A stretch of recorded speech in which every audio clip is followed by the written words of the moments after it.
Greetings to one and all.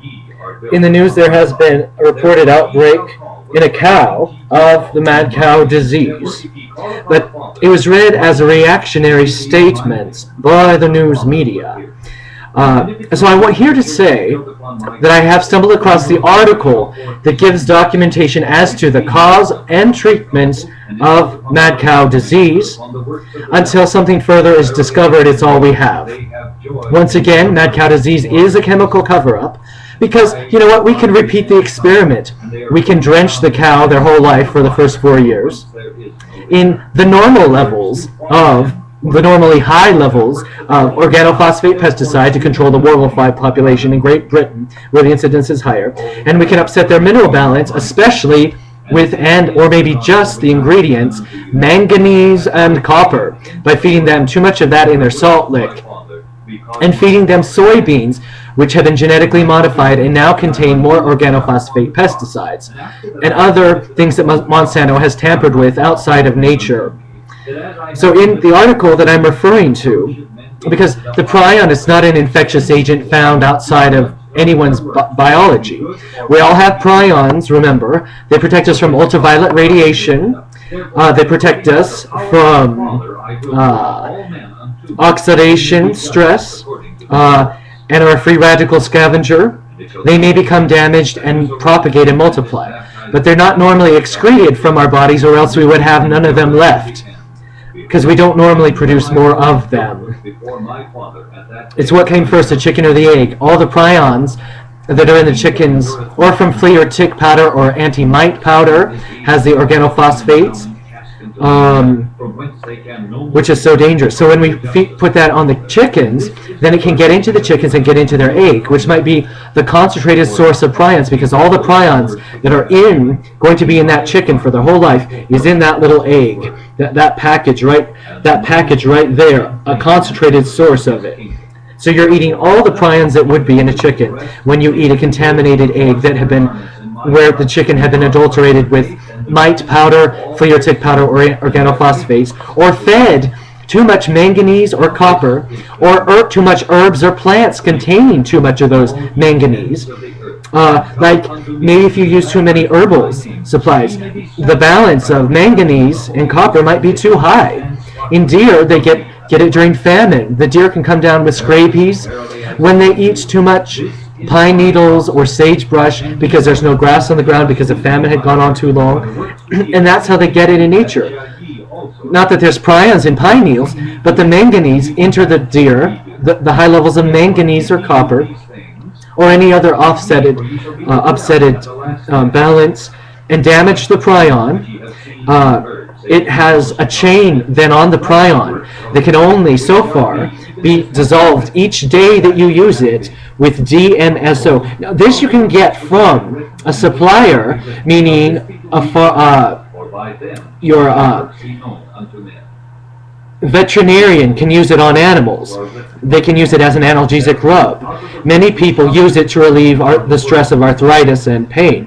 DMSO is a naturally occurring constituent. It's found in rainwater, although this is not from rainwater but has been manufactured organically. It's not to be taken internally, just a few drops of it in water every day for a long period of time. Although in this article, it's called Article in the Earth Clinic, that's online, it's on the YouTube, it's on Facebook, not Facebook, but it's on the World Wide Web. The article in the Earth Clinic, Global Remedy, Nature, Madcow Disease Theories and Treatments. So that's the article I got, and it's in the Global Remedy Nature Encyclopedia, or the Earth Clinic, the Earth Clinic Global Remedy Nature. Those are listings that talk about different illnesses and what are used for them. And the article in the Earth Clinic is called Madcow Disease Theories and Treatments. And they're referring to the study of DMSO, of its chemical constituents. Thiocyonate, Thiocyonate, hydroxyl ion, HYDROXYLION. I think that's two separate things. Or NH4, in parentheses.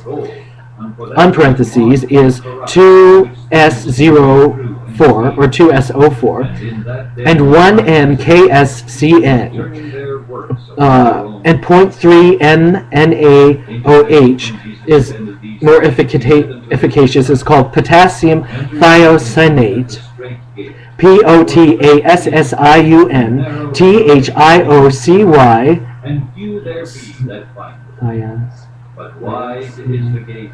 I think it's THIOCYCNATE,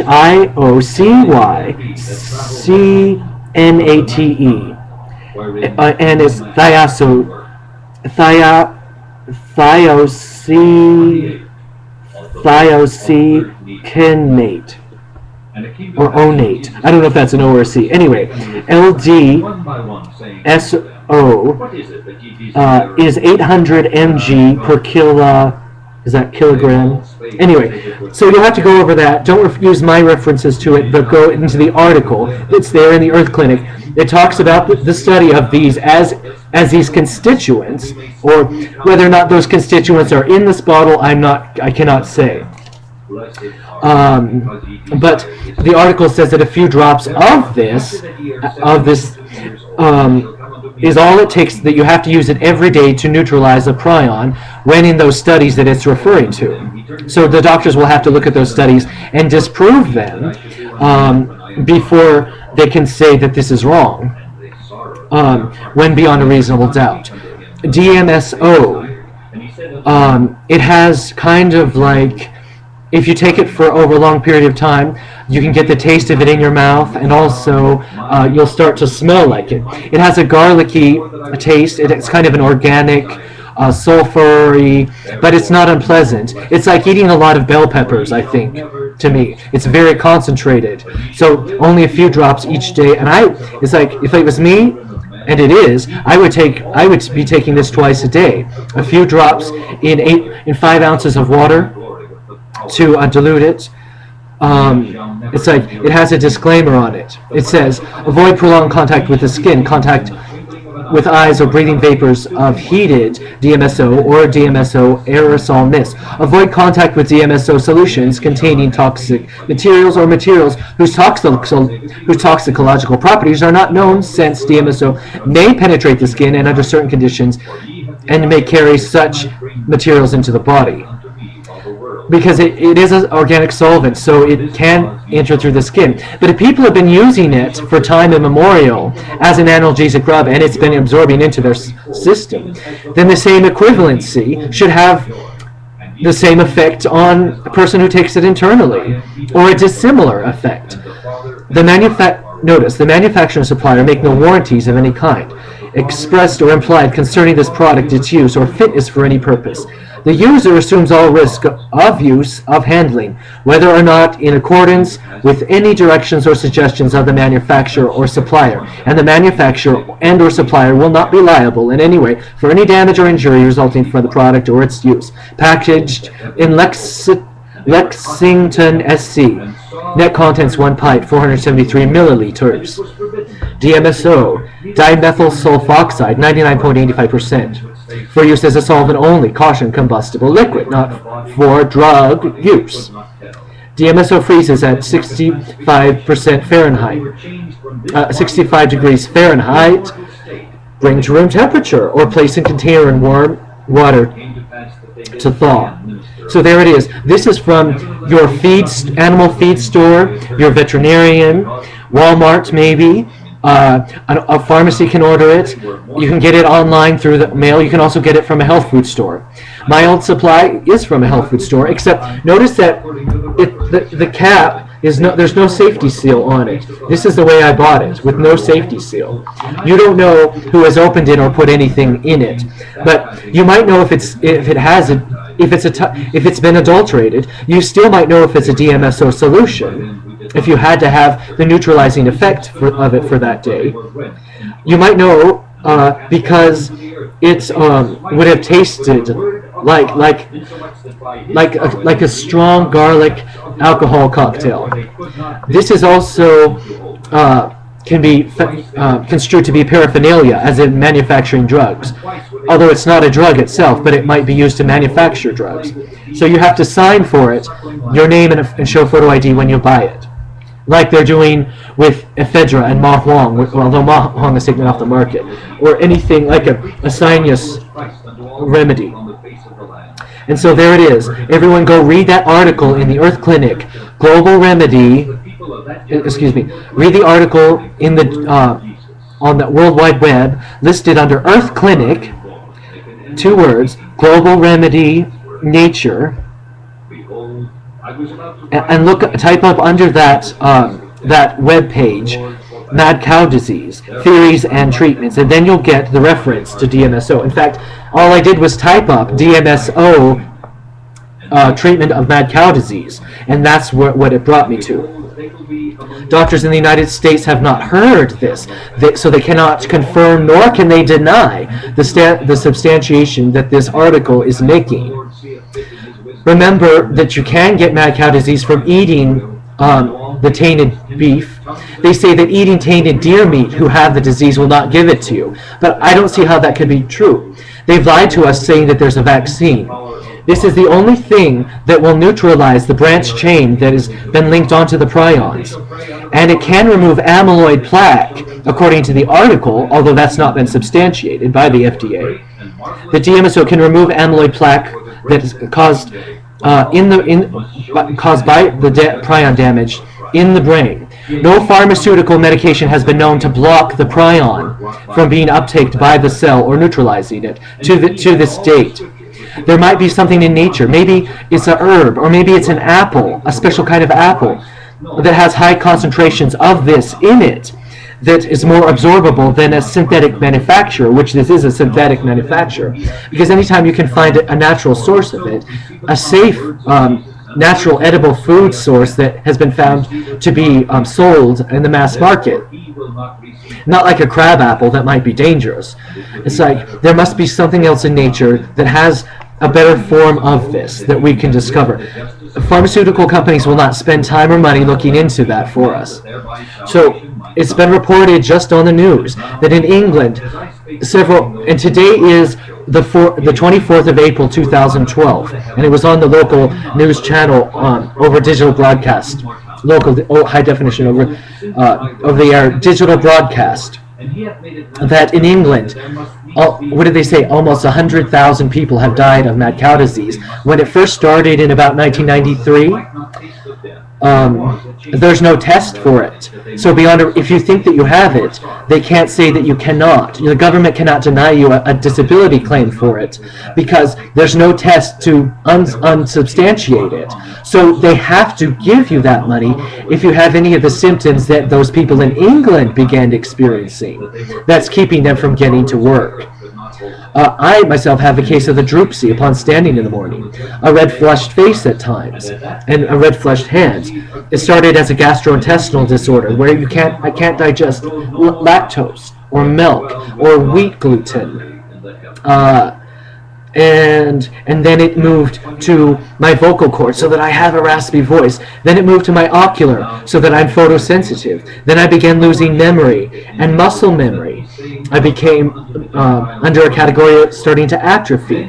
No doctor knew what it was. They only said, well, take an antipsychotic. But they don't realize that an antipsychotic medication is a cover-up. Its mechanism is not specific to the neurological problem that eats holes in little Swiss holes in the brain. That's the only way they can determine if you have it upon death is the autopsy for sure. Yet, maybe.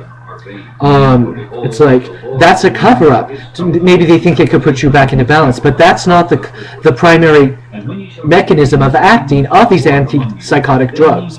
Even if a person already had a pre-existing disorder, psychiatric disorder, it might not be a good idea to continue treating the disorder while they have the mad cow disease. And certainly it's never good to beleaguer a patient for any reason, criminal or non-criminal, and tell them they have to take a hazardous substance or a substance that causes side effects by constitutional law. as it falls under the category of cruel and unusual punishment, and a denial of that person's rights to life, liberty, and the pursuit of happiness. Unless they choose to take it of their own accord, then the door may be open for them too, because the FDA has banned what is relevant, nootropic drugs. Nootropic drugs are only available in Mexico and Canada. They have the ability, according to the book, Smart Drugs, Smart Nutrients.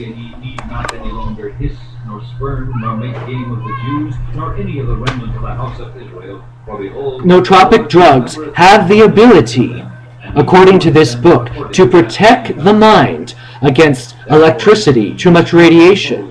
Piracetame is one of those drugs. The list on here is like 20 drugs long, and they're mostly banned and eschewed by the FDA. The FDA will not let a physician prescribe them, even though this might be the actual treatment for schizophrenia. It's like Piracetame you can buy in Mexico, but I wouldn't trust the supply. You can find it in Canada, and pilots and people in the military would benefit from using these things because they would become more alert. The FDA doesn't allow doctors to give patients nutritional things such as B complexes, manufacturer standard produced vitamins and other things. It won't let people. They won't let people give trace minerals or chromium picolinate. They won't prescribe it. By having it insured, it's like not only will they not allow doctors to prescribe Piracetame, Ward Dean MD, John Morgenthaler, Smart Drugs and Nutrients, How to Improve Your Memory and Increase Your Intelligence Using the Latest Discoveries in Neuroscience. It's like Medicare will not cover us to have these things, although the cure is simply in our cabinet.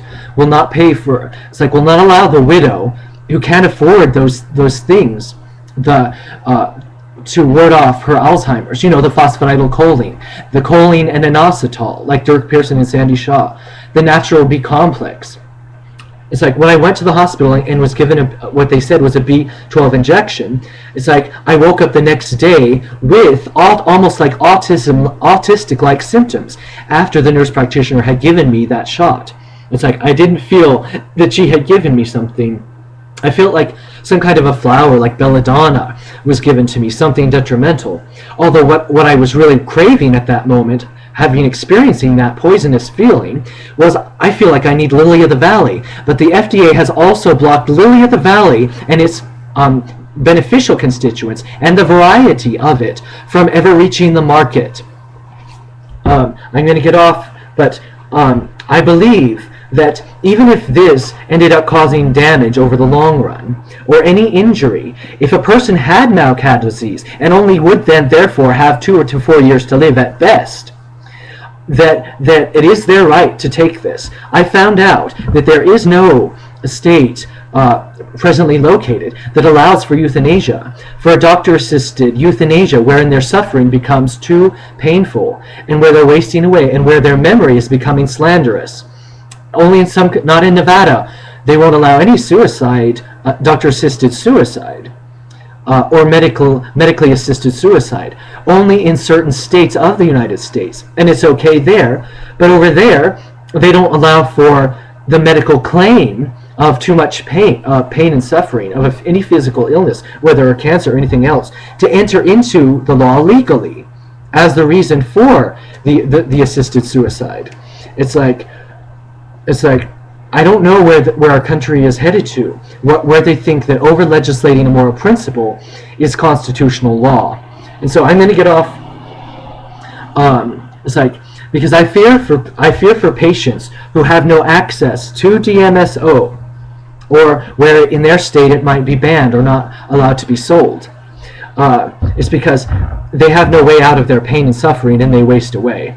Neither hyperoxygen therapy will stop the prion.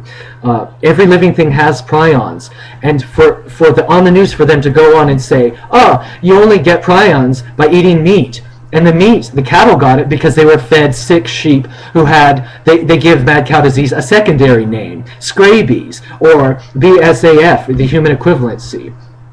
It's like all that was fed to them. And it is pretty much against the law to feed animals, other animals. It goes against nature because they wouldn't eat it in the wild. It really should be banned. It goes against nature to feed animals soybeans. It goes against nature. It goes against nature to give the animals 2 salt licks with the inappropriate mineral content.